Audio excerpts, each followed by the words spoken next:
Мына башында мага да чоочун карап жүрүштү. Бул эмне деген? Неужели Ташиев взятка албайт? Неужели Ташиев сатып алса болбойт? Неужели бул байлыкка кызыкпайт же башка нерсеге кызыкпайт?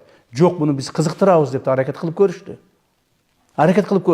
Ар түрдүү случайлар болду. Тим эле үрөй учурган, чачың тик тура турган случайлар болду. Менин үйүмө чейин коробка акчаларды көтөрүп келгендер болушту. Мына ушуну чечип бериңиз деп. Аларды чечмек тургай кайра өздөрүн жазалап, каттуу жазалап.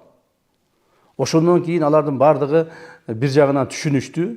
Мына башында баягы ушу коррупция менен күрөшөбүз деп биз буларга каттуу, аеосуз күрөш ачкан маалда бизди жаман көргөндөр да көбөйгөн. Ой, калп эле бизди жаман көрсөтүп токтоп калар бекен деп бизди коррупционер деп да чыгарды, пара алгыч деп да чыгарды, ар нерсе деп чыгарышты.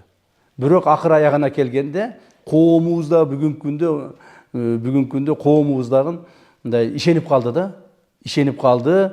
Биз чынында коррупцияга каршы күрөшүүнү алдыбызга максат кылып койгонубузду.